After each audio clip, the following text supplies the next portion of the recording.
top or bottom looks like it's easier to factor. What? Bottom, yeah, it's the difference of squares. It's p plus q times p minus q. What's this? Sum of squares. Do we have a factoring method for that? Nope. So there's nothing else you can do. You could write it like that, but there's no cancellation. There's nothing you can factor out of the numerator, and there's not. Therefore, you can't cancel anything. It's kind of they're baiting you. They want you to like cancel something. You can't. You can't. That one's already searching for a common denominator. But before you do that, you need to factor, right? So did you factor the first denominator? Yeah. What did you get?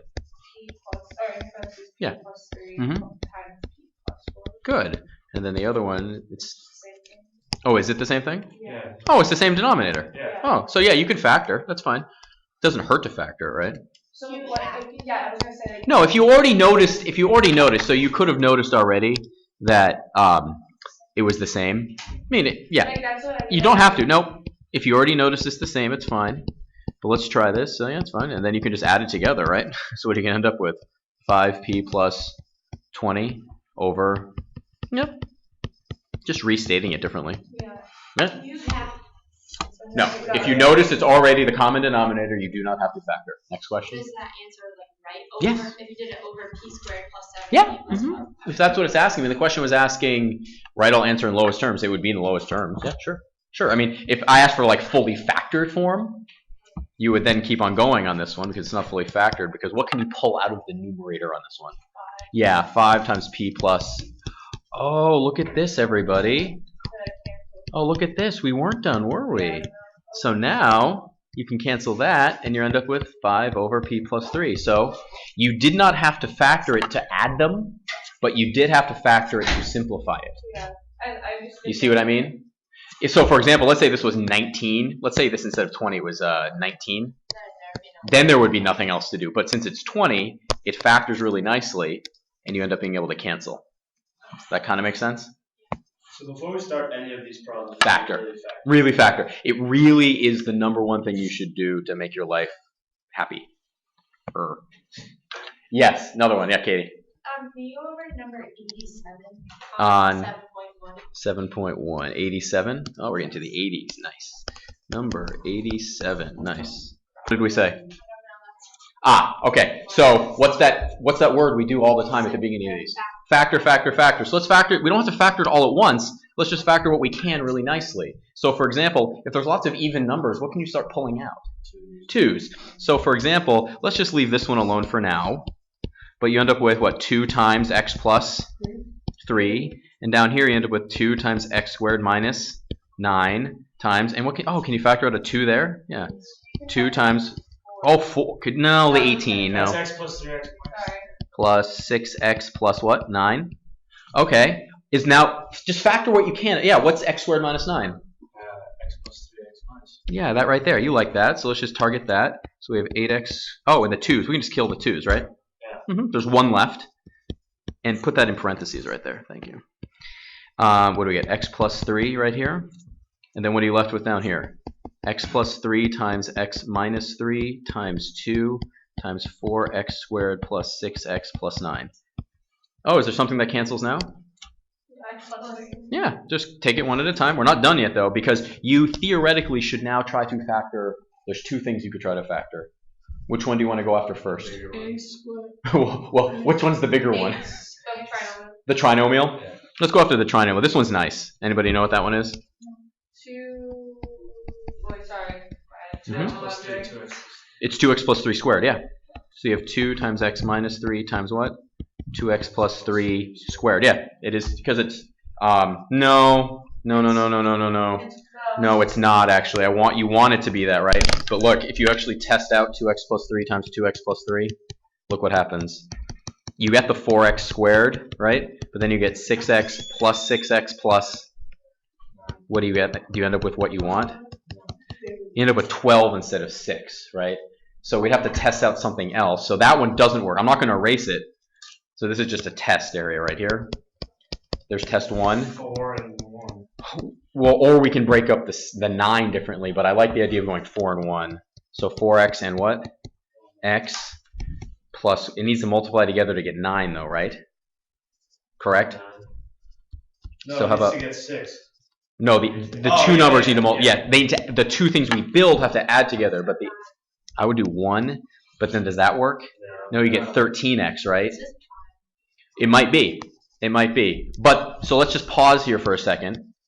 Don't sit there beating your head against the wall. There is one here that is definitely factorable. We're not sure about this one, but this one right here, what is that? Can anybody recognize what that is?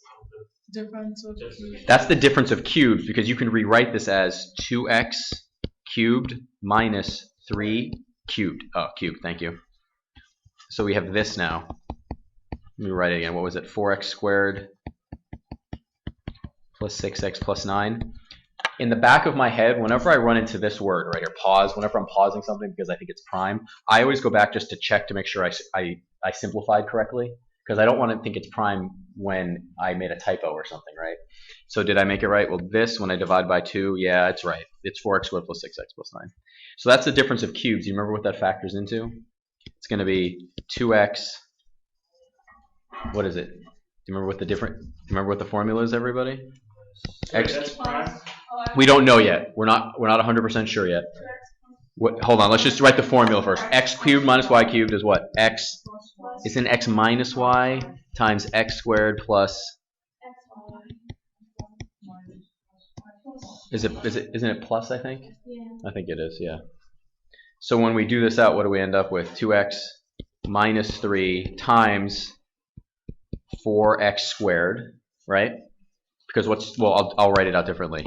It's going to be 2x squared plus what? 2x times 3, plus 3 squared, right? Oh, do you notice something now? What do you see, everybody? Anybody see it yet? What does that simplify to? What is this right here? That's 4x squared plus 6x plus what? 9. So what do you get to cancel? That's pretty cool, huh? Yeah. So what do you get to cancel? That whole thing. So it probably is 2x over times 2 times x minus 3. Yeah, that's nice. Could you then? No, don't cancel the 2. You caught yourself. You're growing. You're growing. Wait, But not actually. How do you what? But actually. Katie, what's your question? I don't know. I can. What do you have to do? You got to factor. What do you notice about the both denominators? the same. They're the same, right? So theoretically, you could just add them right now. But what did we run into before? Just because you can add them, does that mean it's in lowest form, most simplified form? No, we need to factor. So first of all, what do you recognize the top as? Do you remember, what is that top? I bounced up there, sorry. Sum of cubes. Do we have a formula for sum of cubes? We do. And the bottom, is the bottom factorable? Anybody know what it is? It's something times itself. Oh, wait, hold on. It looks like it's factorable if you try factoring it. What do you want to try? It's not. You want to do like p minus q times p minus q, right? That would make it positive. That would make p squared minus 2pq plus q squared, right? What's the problem there? The 2, right? So we're going to leave it like that and probably end up doing similar to what we did before. The sum of cubes, do you remember what the formula is? It's really similar. A cubed plus b cubed is equal to a plus b times a squared minus ab plus b squared. It's really similar, right? So in this case, it's p and q, right? So what's it going to be? P plus q times what? P squared minus pq plus q squared. And what are you left with on the bottom? Oh, the same thing, right? So what cancels? So you're left with p plus q. That's kind of neat. I know. You got to memorize the formulas. Is it neat? No, is it going to be stuff like that on the test? Absolutely. I introduced you to the sum and difference of cubes like a month ago. Like that's like what I want to do. Denominator, or both. So these are fractions that contain fractions. Fractions that contain fractions. So we're going to talk about strategies you can employ to simplify these complex fractions. Anybody want to guess as to what one of the strategies is? Like if I gave you this one right here and said, simplify that, what's one thing you could do? Well, you don't really have a reciprocal yet. And you can't because this doesn't equal anything yet. So what's a if you have something that's hugely complex, what's one thing you could do? Yeah. Break it down, absolutely. So you could break it down and look at just the numerator or the denominator. So for example, this one right here, what's the numerator on that one? 4x. So that's the numerator. And what's the denominator? Oh, there's the denominator. Okay. So which one do you want to work on first, the numerator or the denominator? Well, there's nothing to do on the numerator, so now we move on. Now we have to work on the denominator. So if I gave you this one, Kelly, and said, make that into one fraction, how would you do that? What's the first step? 6. You can't put 6 over y. To add or subtract fractions, what do you need? What is the common denominator going to be? It's going to be y. So what do you need to multiply 6 by? Y over y. So this is 6y over y minus 3 over y. Now can we subtract them? 6y minus 3 over what? So now what do we have? We have 4 over y all over y. When you divide, what is that the same as? Of the, so this is the same thing as 4 over y times y over what? What cancels? Leaving you with 4 over, done. Nope, you cannot. What can't you? Well, you excuse me. Yeah, you can simplify. You can't. There's nothing to simplify really, but you can rewrite it if you want it as 3 times y minus 2y minus what? Yeah, you could write it like that. Yes, it is. It is that easy. The steps you're going to follow are right here. Simplify the numerator and the denominator separately, and then divide the numerator by the reciprocal of the denominator. That's what you just did. No, it is not. This is the first method. So the first method is work on the numerator, work on the denominator, simplifying them. Then, when you have just a fraction in the denominator, dividing by a fraction is the same as multiplying by the reciprocal. So for example, if you had a over b all over c over d, what does that equal? A over b times b over c. Exactly. That's all you need to remember. That's all you need to remember for that aspect of it. For that aspect. Yes, Katie? Can this just be Another way. Hold on. I understand. You could do this. It could be written like this. Yes, that is the same thing. But you will increasingly never see that again. Because the division symbol is not used that much. It is much more frequently just a line instead. Just because it is. People are lazy to put the 2 dots. Yeah. This one right here. Is there anything to factor or simplify in the numerator or the denominator? What do you think? No. It's already fully done, right? So what is this going to equal? X plus 1 over x times what? 2x over x.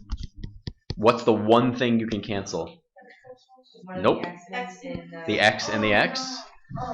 So what are you left with? 2 times? Is there anything you can simplify there? No. Say no. Say no. What about this next one right here? This one's similar, but what do you have to do first before you can kind of flatten it out? What do you have to do first on this one?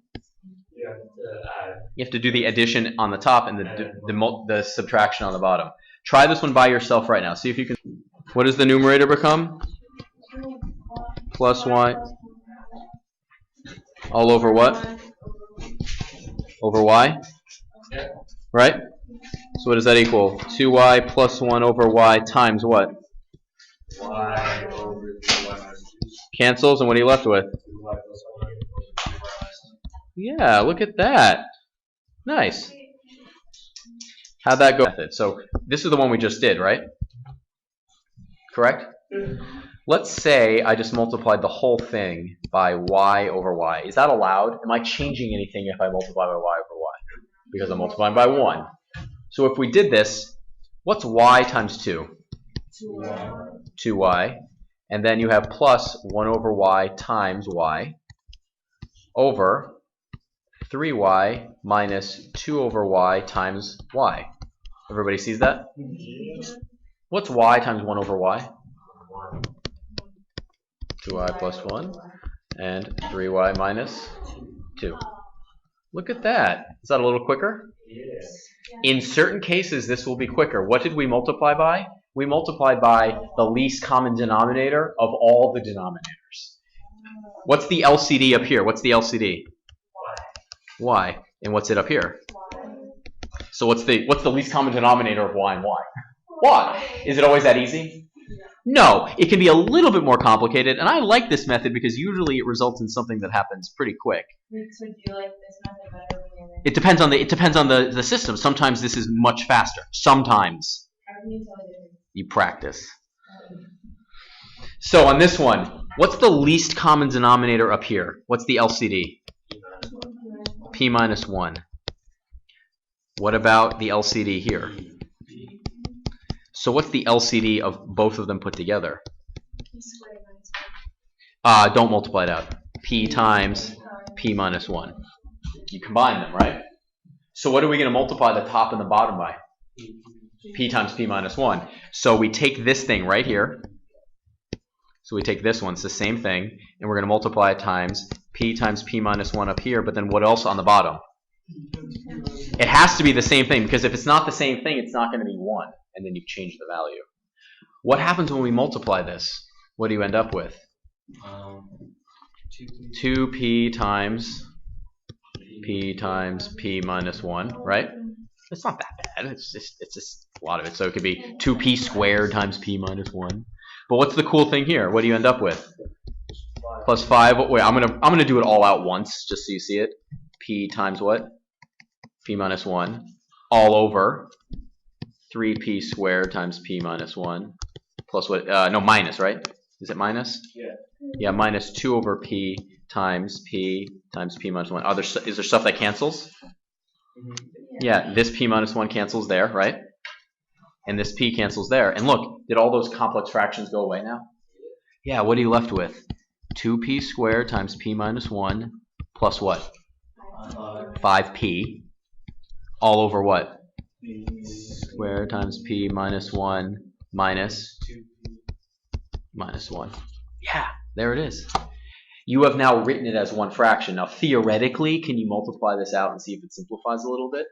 Yeah, but you do not, I think I told you this yesterday, do not multiply things out unless you absolutely have to. Because here's the thing, if you multiply this out, what's P squared times P? Yeah, do you want to factor cubes? No. At this point right now, is there anything we can cancel? No, there's pluses and minuses, right? You can't cancel everything. So this right here, there's nothing to cancel. Because look, you see the plus there and the minus there? Oh. That breaks it, right? You can't just cancel same thing on top and bottom. It has to be all multiplication in both places. Are there any common factors? There's P minus 1 in 3 of them, but is there a P minus 1 right here? No, there isn't. You would just stop. You'd be done right here. This would be it. This would be it. Just stop right here. Totally fine. You can't cancel the P minus 1s. You cannot cancel anything. The pluses and the minuses make it so you cannot cancel anything.